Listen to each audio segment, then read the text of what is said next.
Well, welcome, Deb, to the podcast.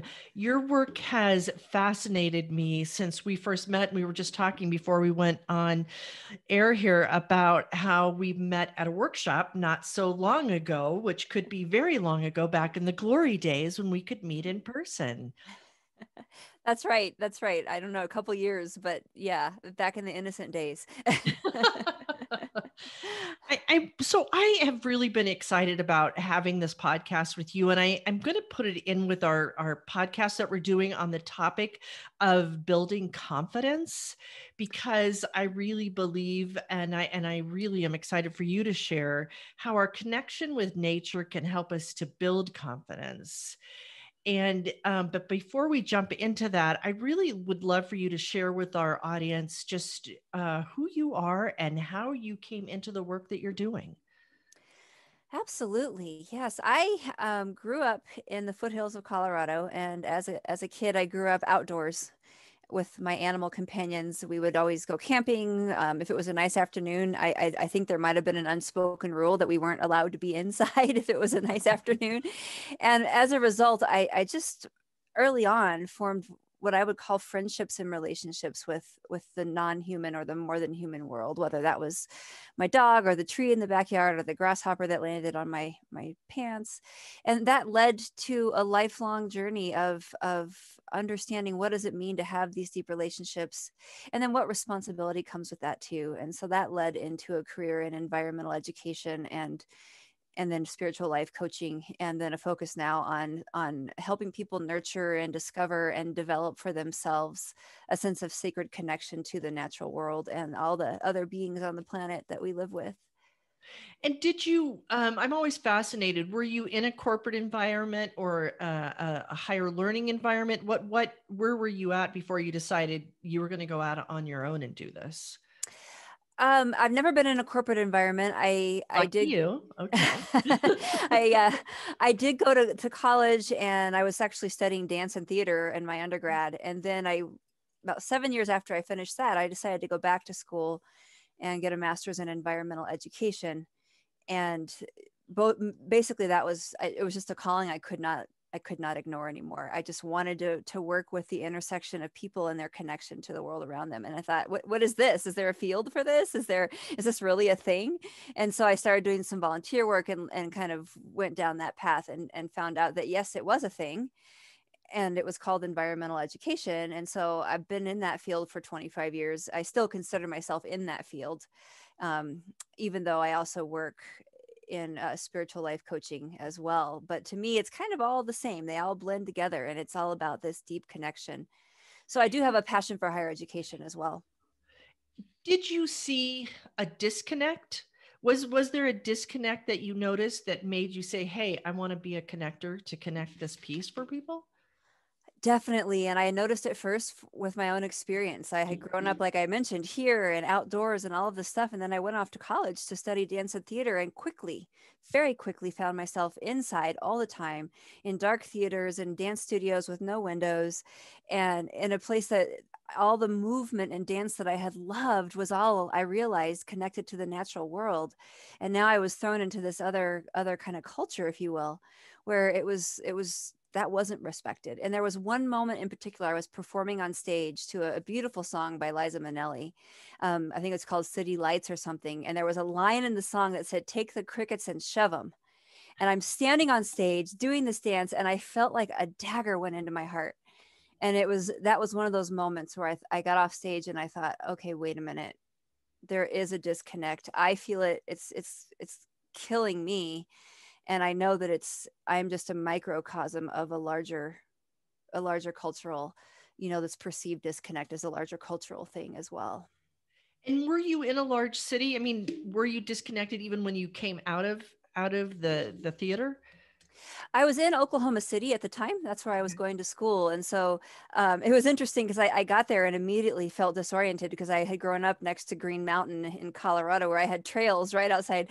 So I immediately started finding where are the lakes and the trails and the parks, and how can I get there without a car? Like this became a quest that I look back now, 30 years later, and I can see what I was doing was craving that connection, and the psychological parts of myself that depended on those relationships with the non-human world were screaming. At the time, as an 18-year-old, I had no idea of it on that level. I just was like, I want to find a lake. Let's go find one. I want to be outside. And as I look out my window here right now, I am looking at the foothills of Colorado, of which you grew up, and I've been lucky enough to be here for about 35 years, and and I'm an avid gardener, so I'm outside all the time. My husband and I. We joke about this all the time, but it's true that right before the pandemic hit, we got this very ecologically based hot tub, and so now I'm like, I can be outside whenever I want because even when it's cold, because I can sit in the hot tub. And it's been awesome. It's been really, really something so that I can have that connection. Yeah. What would you say for people who, especially during this pandemic times, maybe they're in a colder climate like we are, that are feeling like this urge to have that connection? Yeah, the first thing I would say is that nature is everywhere, inside and out, inside of us, outside of us. We sit down, those of us on this earth that are fortunate enough to have food on a regular basis, we sit down to take a plate of food, a bite of food, a drink of water, and we are in one of the most intimate nature connection moments we can have, is taking it into our bodies and incorporating it into who we are. And so if we were to open our awareness to those moments, then we can be in those places of nature connection even when we're indoors. And I have to say, I've tried this when I've been in a ballroom at a hotel in a conference where I was going to speak or something, and there's no windows. It's like, wow, there's a whole lot of woodwork, or the fibers in the carpet were once a plant. Like if we allow ourselves to just expand that idea, then we really can't be disconnected. We really, even if we're inside or we're stuck, we can. And if we can look out the window, even, we can definitely see a connection. We don't have to be in a wild, remote place to necessarily find ourselves as part of that larger ecological web. Wow, that I love the thought of that. And in the last 2 years, my daughter has, she's a vegan based chef, and has shown her father and I the ways of the world. And I know how much more I connect because of that with the food that I eat. But yeah, that whole idea that we just put food in our mouth and we're not even thinking about it. But really, I love the thought of that it's connecting to nature as well. Yeah, in the most intimate way that I think we can, really, is that sharing and exchange, giving back and forth.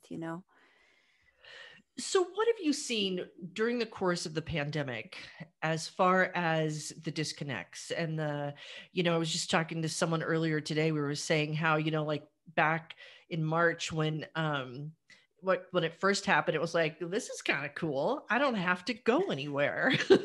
Like that is nice. But Yeah. then now this time around, it's like, as we're in colder days, what advice would you give to people to how to open up to what's happening and how to connect more with the indoors that we need to be in right now? Yeah, I would say, the reality is, while we're in the social distancing phase, there's so much life within that 6 foot, 10 foot distance that we're supposed to stay away from other humans, whether we're inside or out.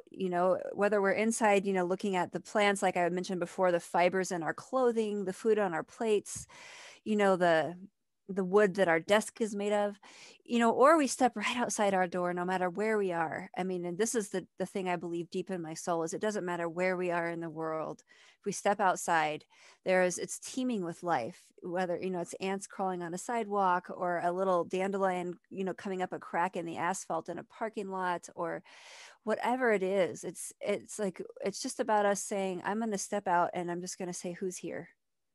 And I'm not going to have expectations, and I'm also going to try really hard not to hierarchically judge who I see as a fly buzzing around my sandwich, that's still a being on this earth that we're sharing the space with. There's still in my mind, there's still a place for us to reflect on the fact that here we are on this big planet in this big universe, me and this fly together right now.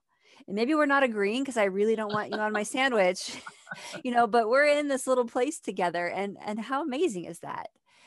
And I think it's everywhere we look if we just let ourselves have that childlike beginner's mind of Yeah, saying, yeah, yeah. Just like opening our eyes a little bit wider, or a lot wider, maybe perhaps, yeah, if we've kind of shrunken into ourselves a little bit more. yeah. Tell me more about, in your experience, just on this self-confidence piece, like how can we build our self-confidence by going and connecting more with nature? I love that question. And I have never been asked that before, but I think it's a perfect question because I can think of my own story for a little bit to answer that. One is that, and I started becoming adult, realizing what my own natural rhythms were. I need a lot of downtime. I'm not shy, but I am introverted. So after I do a lot of public things, I need a lot of time to myself. And I need, Ditto here. yeah, Yeah. yeah. Like it's just, I got to schedule it in, after a conference or something, I've got to Yeah, X off right. some days, and I started to realize that all of the rhythms that I was experiencing as natural to me, whether it was going to bed early, needing downtime, needing space to really synthesize creative ideas. I mean, I don't think well in a moment of pressure. I need to think about it afterwards. All of these rhythms are in the natural world. Yeah, I've seen all of them, all of my cycles, all of everything that helps me tick is mirrored out there. And it kind of gave me the confidence when I started to realize that not every flower, flowers don't bloom 24/7, 12 months a year. They do have the downtime. They have the introspective, the trees and the leaves and all these beautiful patterns and rhythms. When I started to see those out there, I started to realize it was okay for me to own them in myself, and not only own them, but say, okay, how can I be creative and put as much of this into my life as possible? It doesn't mean every day is a perfect natural rhythm day. I'm not going to lie. There's a lot of, days that aren't like that, Right. Sure, but sure. when I know what it needs to look like for me or what I want it to look like, and that I also honor that it's just a very natural thing. It's not some weird thing that, I spent a lot of my early adulthood thinking that I was somehow weird because I was introverted. I didn't know what it was. I just knew that I needed space. And now I look back and think, oh my gosh, that's so not weird. It's completely natural. Right. And I just had this feeling that I was shy, oh, you're just shy. That really was what it was said. And it was like, oh, I'm shy. It was a stigma, Yeah. um, and instead of, yeah, I just need to come out and come in and come out and come in and Yeah. take that break for And there's a sure. lot of animals that do that, they have a shell and they go into it and then they come back out. There's nothing weird about it. I love that idea. um, so the tagline for our show is and it's my belief as a business coach, it's really grasping the heart and soul of your business. That business is more than profits. It's more than, what does it mean for you as a business owner, doing the work that you do? Like, what is the heart and soul of your business, if you were to explain that to someone? Yeah, I have to say the heart and soul of my business is this work. And in fact, I would say I was a reluctant business owner because I came to that when I started to realize I need a container where I can do the work that my heart is calling me to do, that I'm feeling inspired from the natural world to do. And instead of trying to find a place where somebody would let me do that work, and pushing and begging when I worked at places saying, could I just do this one workshop? Could I please? I thought, oh my gosh, the business is this beautiful container to contain, when our souls are asking us to do something and the world maybe doesn't have the perfect application or the perfect job for that you can easily find. To me, that's, I hope I'm answering the question, but to me, the business is a beautiful way to actually just be the heart and soul of the work that's coming out of each of us. And what about the pushback? I'm sure you probably got a little pushback, maybe from family and friends along the way. And I'm really kind of, this is turning a little bit more about your particular journey, but I love the fact, because what you do is not atypical, right? It's not what people strive to do normally, but it's you've taken something that you have a passion for, and you're creating a business, and you've created a business and a world around it. And so if you could share with our listeners too, just even how you took your own work and allowed it to create the business platform for yourself. Yeah. Yeah, I actually, the way I feel about it today is I almost feel like my business is a living being and I'm just kind of walking along with it. And sometimes I'm getting taken for a ride, like, what we're doing, what now? What idea is this? Wait a minute. Hold on a second. But I think it did take the courage. I mean, actually, to go back to an earlier question, and there was a lot of pushback. And a lot of it, I can see why people who loved and cared about me were like, there's more lucrative, easier ways for you to forge a path forward than trying to take these ideas and make them relevant to a world, that may or may not resonate.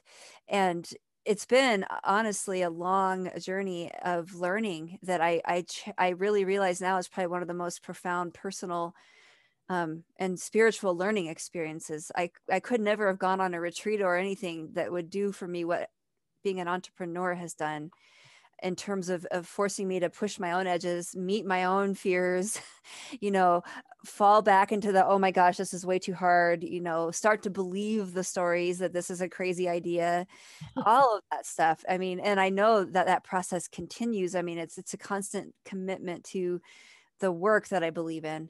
And I have to say, if I didn't believe in the work, I don't think I would have lasted in the process. Absolutely. And can you think of a moment when you went, aha? I know there's moments with clients, et cetera, that I've experienced along the way that all of a sudden you go, oh yes, this is exactly where I'm supposed to be. Can you share an experience like that with us? Wow, that is a great question. I think of experiences kind of scattered throughout with individual clients or with groups where it was just this Sure. moment where I thought I could see everybody having an experience and everybody really getting into something. Like, I'm thinking of a group now at this point. And what I was hearing at the end of it was people saying, wow, I've never thought about myself in connection with the natural world this way, or I've never looked at the world this way, or all these comments just kind of said to me, okay, there's something here that I need to stay with, because these people are giving me the feedback that it's landing on them in a way that makes sense, that it's not just stuck in my mind, you know. And I would say the other piece is there have been a lot of opportunities. I actually started my business in 2003, and it's been a roller coaster, back burnered, front burnered, all these things. There have been so many opportunities in those years to stop.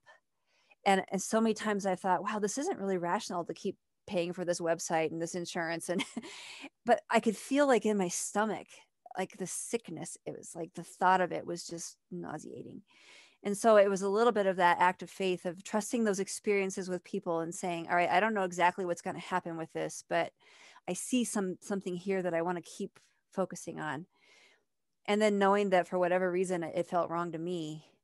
And I still don't know. I bet if, 20 years we were to talk again, it would look different than it does today. Of course, I mean, I have no idea the journey that it is, but It's the beauty of it, isn't it? I mean, it's the unfolding that happens every single day that you don't know what it's going to, mean or do or be. Or I was just talking to a group of coaches the other day about that whole idea that, it's an experiment. It's like, if you look yeah, at the stages of an experiment, there's, many stages that it comes to, and it's at the end of the experiment, whether it's failed or gone well, that it's really you're the one that determining it, that, okay, well, it didn't go exactly as I thought, but I'm ready to take it to the next level and the next level and the next level. And how has that unfolded for you? Did you just do one-on-one? Did you start with the groups? Like, how did it come to life? I definitely started with group work, coming out of my environmental education career and wanting to create very creative and spiritually focused workshops and arts-based workshops and things that I didn't have a job at the time that was letting me do. And then over time, kind of my own spiritual path was developing and evolving in next to that, for all those decades. And it kind of, they merged together in a way that was very clear to me, and it was like I could feel my spiritual connection in the natural world, but I wasn't talking about it or doing that. And then my spiritual work was over here. And what basically happened was I realized I was these two people that were really tired of being two people. You know, it was like Yeah, in my right. professional world over here, I was this, and in my private life, I was this. And so I finally thought, you know what, life is short. We do not know what tomorrow brings. For whatever reason, these things want to come together. And yes, the pushback, there's all kinds of, you know, that happens, but I got to the point where I didn't care about that as much as I cared about honoring what felt like the truth of where things had to go. Um, you know, like I needed to build things together and just move forward that way. And it feels a lot better. You know, honestly, I feel a lot calmer. I mean, I am who I am, regardless of what setting I'm in now. Thank goodness. Oh my goodness. It is, I mean, the entrepreneurial journey in itself is quite a journey. And I always say it's not for the weak-hearted at all, because and you've got to have that belief of moving forward. Um, Talk about the work with animals, and just how that piece, if it was there all along, or if it's come to be more of a piece that you want to work with. Yeah, I that part actually was probably the first part as a young child. I started, I mean, I had my closest friends were animals, and I had a communicative relationship with them that I didn't think was strange, and I still don't. But you know, that was just the way that it was sort of this, we're communicating, we're hanging out, we're doing these things. The same with the natural world. You know, this was all very natural. And then I got into my teens and 20s, and of course the voices of the culture and the peer pressure and all these things. And I decided, okay, well, that's obviously completely insane that I'm doing that. I've got to shut all that down. Nobody talks to their dog. The river does not give you messages about the you know, choreography, or you know, all these things that had been in my experience innocently. So I had to go through a recovery process in my early adulthood to say, after I tried to shut it down, to see that these experiences were still happening. And not only that, but they were valid. Wow. And when I did share them with people, it was helpful. And then I kind of came to the place where I realized, if I were to not share this, first of all, I'm continuing to add to the paradigm that we can only communicate with each other and that we can't have deep relationships outside of our species, which I completely think is blah, you know. But also I realized it was selfish. It was me being afraid of criticism, of being, you know, pushed back against. Mm-hmm. And I thought, okay, I am being really, really selfish here by trying to keep myself safe because I'm afraid to say, hey, let's talk about animal communication, or, you know. And right now I'm actually working on a dissertation research project on the interspecies communication stories that people have and the full spectrum of what that looks like. You know, it's not all telepathic, it's not all one way or the other. What's really beautiful is all of us have ways we interact with the world around us, and we've just been told for so long that it's not as valid as maybe it really is, you know. And so I'm hoping in this work that we can sort of also start to push a little bit of that cultural story, and we start to honor a little bit more of that more than human voice as part of our deep connection experience. I don't know if that answers your question, but It does, the other thing it brings up for me is the creativity. Like it sounds like there's an unleashing of creativity that happens within this process as well. yeah, and I think that that creative energy is one of those energies we have as humans that is like a powerhouse. You know, it is the place. You know, talking about being a business owner, you know, I think a business owner or being an entrepreneur is an art more than anything else, because I feel like it pulls the need for creativity in a way that I've never experienced in other ways. Even as a dancer and a theater person, I didn't, you know, it wasn't like it was pulling at me the same way, you know. And I think that that creativity is one of those gifts of our condition as humans, our experience, that if we just let it really be something that we honor, it can be right up there with our intellect and our cognitive, everything can mush together. And it's like, oh my gosh, no stopping the beauty that we can create at that point. Yeah, because every morning when you wake up, it's there. It's not like, oh, I'm going to put that off till next month. It's there waiting for you. I mean, that's what I find, and that's the beauty that I find with Yeah. it as well. If um So what would be the next steps? Like if I wanted to delve deeper into this and well, okay, there's two questions. There's so many questions I have for you, but I'll try to maintain myself. First of all, I'm going to step back a second. And the question about, so like, I know I have an incredible connection with my dog. My dog is just my companion, right? I love her to pieces. Um, but when it comes to wild animals, they frighten me. So, like, I always have this fear when I'm hiking. Like, if I see a bear, if I see a cougar, like, what am I going to do? And so, can you talk to that a little bit about the why one I'm so connected with and one I'm so fearful of? Yeah, that is actually, I love that question. And I think this is where the educator in me gets very excited because I think, the more that we learn about the animals we live near and the ecosystems we live near, the hazards and risks that we live around, the more that we can be prepared to deal with those things. It doesn't take away all of that very primal fear, of course. I mean, I know quite a lot about mountain lions, and I will still at times be hiking and go, oh, this feels a little bit. I'm going to sing now and clap and make noise so I don't surprise anybody. Everyone's going to think I'm nuts, but I don't care. It's Hey Jude. You know, um, but it's like the more that we understand, the more we can see ourselves in the other beings, and I think that there's a lot of empowerment there, and then also knowing that there's a primal reason for some of that discomfort that we have. There's a primal reason, and that's also part of why we're here, as we've survived ancestrally. And so putting those together and saying, okay, I'm nervous. I know that it's rattlesnake season. I know that it's a perfect day That's for them. another big one for me. Right. Woohoo. Yeah. Yeah. And it's like, okay, so what do I know about rattlesnakes that I can do to take precautions? And what can I do, learning about the times of day they're more active versus not. Even in a 100-degree summer day, I'm going to wear boots and jeans. I'm not going to hike in sandals and shorts in rattlesnake country. And I see people doing that all the time. And I think, oh my goodness, you don't really understand that you could be a little safer than you are right now. I'm gonna understand that I want to watch where my feet and hands go. I'm also going to learn, what I've learned about our snakes here in Colorado is we have shyer species of rattlesnakes than some other places in the world, where ours are a little more likely to want to get away than some in southern Arizona, for example. Just knowing those things helps me to have peace. So I think it's where we tie together that learning with then also just, knowing, okay, I'm going to push my comfort zone to the point that it's okay. And that there's a place for all of us where that line is no longer okay. I'm not going to jog in mountain lion country with earbuds in. That's not okay to me. I'm not doing that. I want to hear. I want my senses. Lots of people do that. Their line of comfort is different than mine.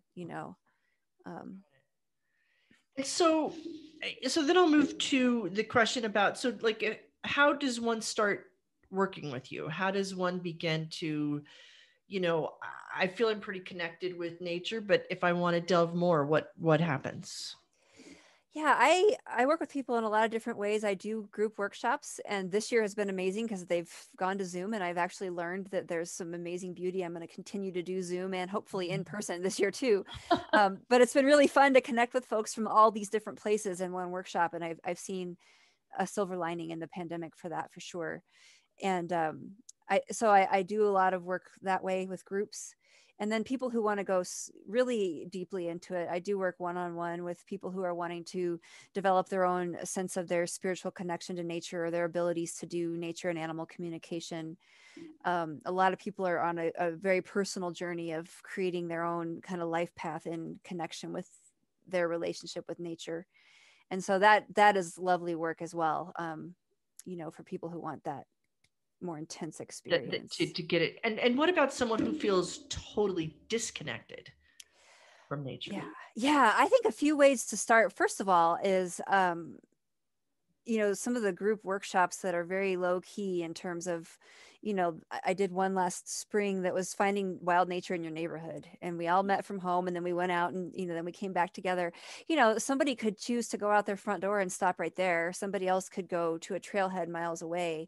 But, finding the way where people are comfortable gauging how far they want to move is really important. I'm not a fan of the workshops that kind of push people right off the bat into these places of discomfort, because I think what we do is we Throw them first in of the middle of some rattlesnakes and say, go yeah, for and say, get over it, you're fine.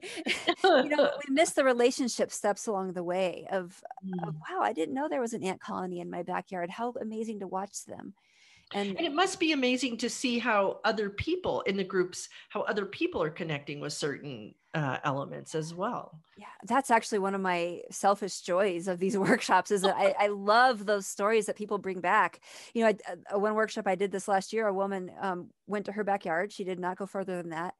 And she said there was a tree in her garden that been there for 20 years, that she's lived in that home, and she'd never spent time getting to know the tree. And so she went and laid up against the tree and just kind of, she ended up just spending about an hour and a half just getting to know this tree and looking at the tree and the shapes and the colors and the twists. And she thought, oh my gosh, I cannot believe I've missed 20 years of being in closer relationship with this tree that I've completely enjoyed the shade from, and she had tears in her eyes telling, I'm not doing it justice, but she had tears in her eyes talking about literally walking 20 feet out her back door and sitting in her garden with just the permission, and her comment was, I am going to visit that tree every day from now on, even if it's for 30 seconds.